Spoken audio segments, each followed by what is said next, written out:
Hello everyone, welcome to my channel. आज हम इस वीडियो में आयनिक यौगिकों के सामान्य लक्षण, general characteristic of ionic compound topic discuss करेंगे। बेसिक कैरेक्टरिस्टिक जैसे कि फिजिकल स्टेट्स, समरूपता, melting and boiling point, hardness, crystal structure and solubility के बारे में समझेंगे। बहुत इंपॉर्टेंट कैरेक्टरिस्टिक्स हैं जो आपके बीएससी सेमेस्टर एग्जाम्स में पूछे जाते हैं। आयनिक बॉन्ड चैप्टर का ये बहुत इंपॉर्टेंट टॉपिक है, इंपॉर्टेंट कॉन्सेप्ट है। पिछले वीडियो में हमने आयनिक बॉन्ड क्या होता है बेसिक कॉन्सेप्ट डिटेल में समझा है। आज हम इसका जनरल कैरेक्टरिस्टिक देखेंगे। प्रॉपर नोट्स आपको हिंदी में प्रोवाइड करूंगा, तो अगर आप बीएससी हिंदी मीडियम के स्टूडेंट हैं तो ये नोट्स आपके एग्जाम प्रिपरेशंस के लिए बहुत यूजफुल होगा। सो स्टार्ट करते हैं। आयनिक यौगिक के सामान्य लक्षण जो जनरल कैरेक्टरिस्टिक हैं वो क्या होते हैं। सबसे पहले आयनिक कंपाउंड, आयनिक यौगिक क्या होते हैं इसको हम समझते हैं। जब मेटल और नॉन मेटल के बीच इलेक्ट्रॉन का आदान प्रदान होता है तो जो यौगिक बनता है उसी को ही आयनिक कंपाउंड, आयनिक यौगिक कहा जाता है। जैसे कि मान लो ये हमारा मेटल का कोई एटम है और ये नॉन मेटल का कोई एटम है। मेटल का जो एटम है वो इलेक्ट्रॉन डोनेट कर सकता है, इलेक्ट्रॉन दे सकता है, जिससे इसमें पॉजिटिव चार्ज आ जाता है। ठीक है, ये हमारा ए नंबर का एटम है। ये बी नंबर का एटम है जो नॉन मेटल है, ये इलेक्ट्रॉन को जो है ग्रहण कर सकता है, जिसके कारण इसमें नेगेटिव चार्ज आ जाता है। अब इस पॉजिटिव एंड नेगेटिव चार्ज के कारण इन दोनों एटम्स के बीच एक फोर्स काम करता है, एक बंध बन जाता है। ठीक है, इन दोनों के अट्रैक्शन के कारण उसी बॉन्ड को, इन दोनों एटम के बीच जो बॉन्ड है ये पॉजिटिव एंड नेगेटिव चार्ज के कारण, इसी बॉन्ड को आयनिक बॉन्ड कहा जाता है। एंड ये जो कंपाउंड पूरा बनता है इसी को ही हम आयनिक कंपाउंड कहते हैं। ठीक है, तो ये हो गया हमारा बेसिक कॉन्सेप्ट कि आयनिक कंपाउंड या आयनिक बॉन्ड क्या होता है। ठीक है, आयनिक बॉन्ड मतलब जो बॉन्ड बनता है उसको आयनिक बॉन्ड कहेंगे, एंड इस बॉन्ड के कारण जो कंपाउंड बनता है उसको आयनिक कंपाउंड कहा जाता है। ठीक है। अब इसी का जो है जो जनरल कैरेक्टरिस्टिक है एक एक करके डिस्कस करेंगे। सो पदार्थों के गुण उनमें उपस्थित बंधों की प्रकृति तथा उनकी संरचना पर निर्भर करते हैं। आयनिक क्रिस्टलों में प्रत्येक आयन बहुत से विपरीत आवेशित आयनों से घिरा रहता है, जिससे ये आयन प्रबल आकर्षण बलों में बंधे रहते हैं। अतः आयनिक बंध की विशिष्ट प्रकृति व यौगिकों की संरचना के कारण इनके निम्नलिखित गुण होते हैं। ठीक है, तो यहाँ पे एक एक करके हम प्रॉपर्टीज देखते हैं। ये बेसिकली थ्योरी पॉइंट है। इसमें क्या कहा गया है कि जो पदार्थ के गुण होते हैं, कोई भी जो पदार्थ है उसका गुण हम उसमें उपस्थित जो बॉन्ड है, ठीक है, उस बॉन्ड की जो नेचर है, जो प्रकृति है और उसकी जो संरचना है, इन सब पर निर्भर करता है इसका प्रॉपर्टी, ये कहा गया है। जैसे पहला प्रॉपर्टी है, पहला कैरेक्टरिस्टिक है आयनिक कंपाउंड का, वो है भौतिक अवस्था, फिजिकल स्टेट। ठीक है, तो सामान्य ताप पर सभी आयनिक पदार्थ ठोस अवस्था में पाए जाते हैं। तो अगर इसकी फिजिकल स्टेट की हम बात करें तो ये ठोस अवस्था में पाए जाते हैं, जितने भी आयनिक कंपाउंड होते हैं ये सब। ठीक है, सेकेंड जो है वो है इंपॉर्टेंट हमारा कैरेक्टरिस्टिक जो है समरूपता, जिसे आइसोमॉर्फिज्म कहा जाता है। अब ये आइसोमॉर्फिज्म क्या होता है, बहुत ही इंपॉर्टेंट कॉन्सेप्ट है। बेसिकली जब दो भिन्न भिन्न कंपाउंड की रासायनिक संरचना अलग होती है लेकिन उनका क्रिस्टल स्ट्रक्चर सेम होता है, तो इस गुण को समरूपता या फिर आइसोमॉर्फिज्म कहा जाता है। ठीक है, बहुत सिंपल सा कॉन्सेप्ट है। जब दो भिन्न भिन्न कंपाउंड की, ठीक है, दो अलग अलग कंपाउंड, यहाँ पे एग्जांपल आप देख सकते हैं, हमने सोडियम फ्लोराइड और मैग्नीशियम ऑक्साइड हमने लिया है। तो जब दो भिन्न भिन्न कंपाउंड की रासायनिक संरचना, इन दोनों का जो केमिकल स्ट्रक्चर है वो अलग है लेकिन इनका क्रिस्टल स्ट्रक्चर जो है वो सेम होता है, तो ये जो प्रॉपर्टी है, ये जो गुण है, इसी को ही हम कहते हैं आइसोमॉर्फिज्म। ठीक है, अब यहाँ पे इस एग्जांपल के द्वारा समझाया गया है। यहाँ पे थ्योरी पॉइंट क्या कहा गया है कि समान इलेक्ट्रॉनिक विन्यास वाले आयन समान आकृति के क्रिस्टलों का निर्माण करते हैं। एक सी संरचना के लवणों को संरूपक व इस प्रक्रिया को समरूपता कहते हैं। ठीक है, अब यहाँ पे जो है इलेक्ट्रॉनिक विन्यास की बात की गई है कि समान इलेक्ट्रॉनिक विन्यास वाले जो आयन होते हैं वो समान आकृति के क्रिस्टलों का निर्माण करते हैं और एक ही संरचना के लवणों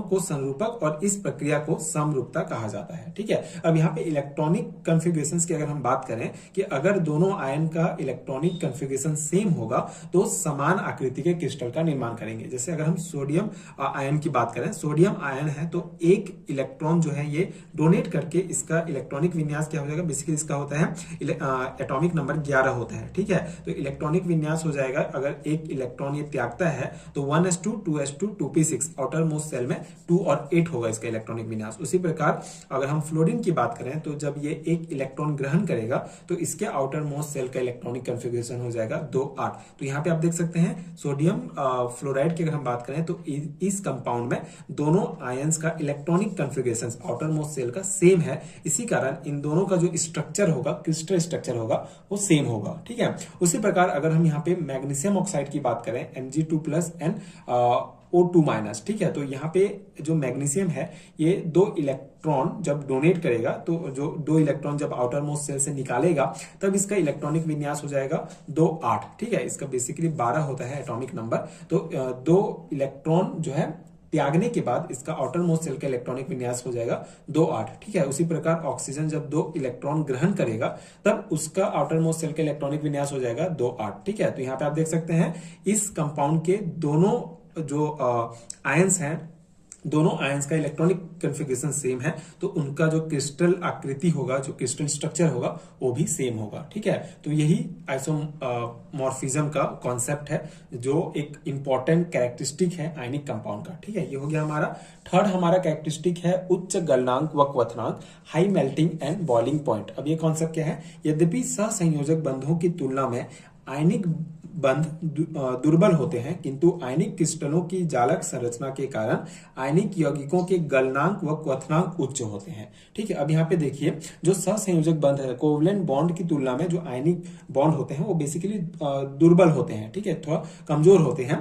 लेकिन जो आयनिक क्रिस्टल है इनकी संरचना जालक संरचना होती है। जालक संरचना मतलब एक पॉजिटिव आयन रहेगा, एक नेगेटिव, एक पॉजिटिव, एक नेगेटिव, और ये जो पॉजिटिव है वो नेगेटिव से घिरा रहेगा और नेगेटिव पॉजिटिव आयन से घिरा रहेगा। तो इस स्ट्रक्चर को जालक स्ट्रक्चर कहा जाता है, और इसी स्ट्रक्चर के कारण जो आयनिक यौगिक होते हैं उनका गलनांक और क्वथनांक उच्च होता है। ठीक है, बस आपको इतना ध्यान रखना है कि आयनिक यौगिकों का गलनांक और क्वथनांक उच्च होता है, क्योंकि इनका जो क्रिस्टल स्ट्रक्चर होता है वो जो है जालक संरचना होता है इसका। ठीक है, ये हो गया। फोर्थ हमारा जो कैरेक्टरिस्टिक है वो है कठोरता व भंगुर प्रकृति, हार्डनेस एंड ब्रिटल नेचर। सो आयनिक यौगिक अपनी जालक संरचना के कारण कठोर परंतु भंगुर होते हैं। आयनिक क्रिस्टल पर जब कोई बाह्य बल लगाया जाता है तो आयनों के विस्थापन के कारण समान आवेश वाले आयन एक दूसरे के पास आ जाते हैं। फलस्वरूप प्रतिकर्षण बल के कारण क्रिस्टल टूटकर बिखर जाता है। अब देखिए, आयनिक यौगिकों की अपनी जालक संरचना के कारण कठोर परंतु भंगुर होते हैं। भंगुर कैसे? देखिए, अब यहाँ पे कोई भी हमारा आयनिक क्रिस्टल है, आयनिक क्रिस्टल मतलब पॉजिटिव नेगेटिव चार्ज, इस प्रकार से ये क्रिस्टल बनाते हैं। ठीक है, आयंस मिलकर, तो ये हमारा किसी भी कोई एक हमारा आयनिक क्रिस्टल है। अब यहाँ पे जब हम इस क्रिस्टल में बाह्य बल लगाते हैं, कुछ बाहर से जब इसके ऊपर फोर्स लगाया जाता है, तब आयनों का विस्थापन होता है। ठीक है, ये जो पॉजिटिव नेगेटिव चार्जेस हैं इनका रिप्लेसमेंट होता है, जिसके कारण जो समान चार्ज वाले जो आयन है वो पास पास आ जाते हैं। जैसे पॉजिटिव पॉजिटिव वाले बहुत पास पास पास पास आ जाएंगे, इसके कारण जो फिर प्रतिकर्षण बल होगा। ठीक है, जब दो समान चार्ज वाले पास पास आ जाते हैं तो उनके बीच प्रतिकर्षण होता है, और उसके कारण फिर क्रिस्टल जो है वो टूट जाता है। ठीक है, यही कॉन्सेप्ट यहाँ पे बताया गया है कि जो आयनिक कंपाउंड होते हैं ये कठोर तो होते हैं क्योंकि उनके जालक संरचना होती है, लेकिन उसके साथ साथ ये भंगुर प्रकृति भी शो करते हैं, क्योंकि जब बाह्य बल लगाया जाता है तो आयंस पास पास आ जाते हैं और उनके बीच फिर प्रतिकर्षण होता है और क्रिस्टल टूट जाता है। ठीक है, तो ये हो गया हमारा फोर्थ कैरेक्टरिस्टिक। फिफ्थ है क्रिस्टल संरचना, क्रिस्टल स्ट्रक्चर। सो आयनिक यौगिक प्रायः ठोस क्रिस्टलीय अवस्था में पाए जाते हैं। इनमें आयन परस्पर स्थिर विद्युत बल, इलेक्ट्रोस्टैटिक फोर्स द्वारा बंधे होते हैं। ठीक है, सिंपल है, ये पॉजिटिव नेगेटिव है तो इन दोनों के बीच इलेक्ट्रोस्टैटिक जो है फोर्स पाया जाता है, जिससे आयनिक यौगिक जो है वो बंधे रहते हैं। ठीक है, आयनिक कंपाउंड के जो एटम्स हैं वो बंधे रहते हैं। ये आवेश युक्त आयन क्रिस्टल में एक निश्चित व्यवस्था अनुसार संकुलित पैक्ड रहते हैं। इस व्यवस्थित क्रिस्टल संरचना को क्रिस्टल जालक कहते हैं। जैसे NaCl क्रिस्टल में प्रत्येक Na+ आयन 6 Cl- आयन द्वारा तथा प्रत्येक Cl- आयन 6 Na+ आयनों के द्वारा स्पेस में घिरा रहता है।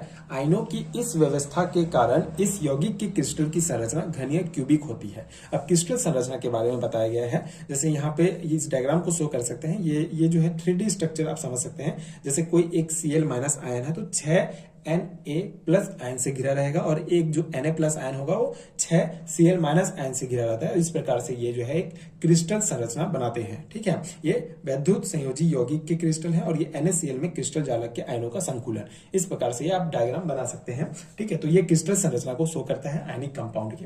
अब हमारा 6 और लास्ट जो कैरेक्टरिस्टिक है वो है विलेयता, सॉल्युबिलिटी। ठीक है, तो इसकी सॉल्युबिलिटी को हम डायग्राम के द्वारा डिटेल में समझेंगे। बेसिक थ्योरी पॉइंट क्या है कि आयनिक पदार्थ चूंकि आवेशित कणों से निर्मित होते हैं, अतः ये सामान्यतः जल या अन्य ध्रुवित विलायकों में विलयशील होते हैं। जब किसी क्रिस्टल को जल या अन्य ध्रुवीय विलायक में डाला जाता है तो क्रिस्टल के आयन व विलायक अणुओं के मध्य बंध बन जाते हैं। ठीक है, अब इस पॉइंट को पहले हम समझते हैं। जब किसी क्रिस्टल को, बेसिकली जो आयनिक कंपाउंड होते हैं वो आवेशित कण मतलब कि पॉजिटिव नेगेटिव चार्जेस से मिलकर बने होते हैं, अतः ये सामान्य अवस्था में जल और अन्य ध्रुवीय विलायकों में जो है वो विलयशील होते हैं, घुल सकते हैं। अब यहाँ पे जब किसी क्रिस्टल को, जैसे कि ये हमारा क्रिस्टल है, NaCl का क्रिस्टल है, ठीक है, ये वाटर मॉलिक्यूल में आपको पता है H2O वाटर मॉलिक्यूल, जिसमें O जो है वो नेगेटिव चार्ज होगा और हाइड्रोजन में जो है पॉजिटिव चार्ज होते हैं। ठीक है, तो जब ये NaCl के क्रिस्टल को जब जल में डाला जाता है, ठीक है, जब वाटर में हम इसको डालेंगे तो इसके बीच क्या होता है, क्रिस्टल के आयनों व विलायक अणुओं के मध्य बंध बन जाता है। जैसे Na+ जो है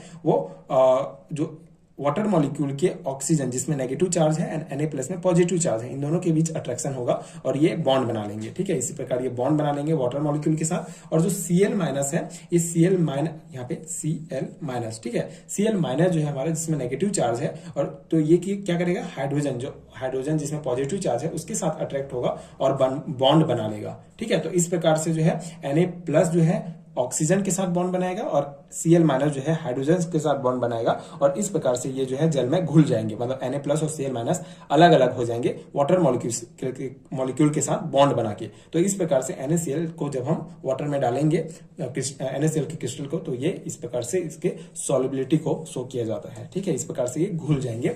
सो इस क्रिया में उत्पन्न ऊर्जा, विलायकन ऊर्जा का मान यदि क्रिस्टल के आयनों के मध्य आकर्षण बल जालक ऊर्जा से अधिक हो तो ठोस विलायक में घुल जाता है, अन्यथा नहीं। अब यहाँ पे एक पॉइंट आपको ध्यान रखना है जो इंपॉर्टेंट है, ये जो प्रक्रिया होती है, ठीक है, इस क्रिया में जो ऊर्जा उत्पन्न होता है उसको विलायकन ऊर्जा कहा जाता है। यदि उसका मान, ठीक है, यदि विलायकन ऊर्जा का मान जालक ऊर्जा से अधिक होगा, जालक ऊर्जा क्या होता है, जो आयनों के मध्य में आकर्षण बल होता है उसको जालक ऊर्जा कहते हैं। तो विलायकन ऊर्जा का मान यदि जालक ऊर्जा के मान से अधिक होगा तो क्रिस्टल जो है घुल जाएगा, और यदि उसका मान कम होगा तो क्रिस्टल नहीं घुलेगा। ठीक है, यही कॉन्सेप्ट आपको ध्यान रखना है।